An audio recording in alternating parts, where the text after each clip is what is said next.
Hello दोस्तों, नमस्कार। आप लोगों का हमारे चैनल टुटवी गोल्ड में स्वागत है। तो आप लोग कैसे हो? आशा करती हूँ बहुत ही अच्छे होंगे। तो मैं आज आप सबके लिए लेकर आई हूँ बहुत ही प्यारा भजन गीत। तो अगर आप लोगों को पसंद आए तो हमारे चैनल को सब्सक्राइब करें, और अच्छा लगे तो एक लाइक ज़रूर करें, और लास्ट तक देखिएगा ज़रूर। ओठा घर के लक्ष्मी लिपावा घरे अंगना, ओठा घर के लक्ष्मी लिपावा घरे अंगना, लिपावा घरे अंगना, लिपावा घरे अंगना।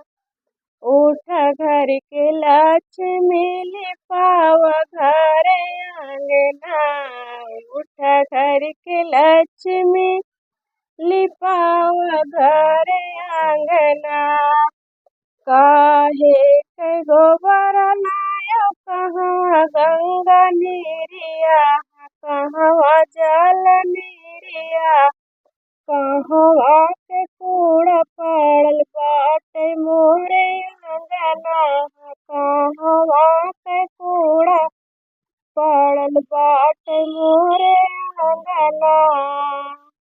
उठ घर के लक्ष्मी लिपावा घरे अंगना, उठ घर के लक्ष्मी लिपावा घरे अंगना, लिपावा घरे अंगना, संवार घरे अंगना, लिपावा घरे अंगना, सजावा घरे अंगना। उठ घर के लक्ष्मी संवार घरे अंगना। गाय के गोबर लावा गंगा जल के नीरिया, गंगा जल के नीरिया।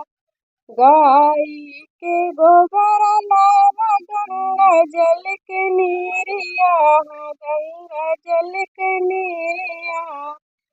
पाप के गठरी पड़ल बाट तोरे अंगना, पाप के गठरी पड़ल बाट तोरे अंगना।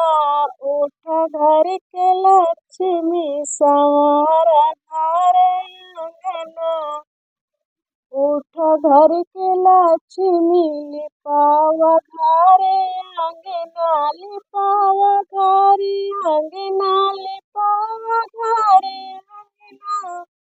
उठ घर के लक्ष्मी लिपावा घरे अंगना, उठ घर के लक्ष्मी लिपावा घरे अंगना।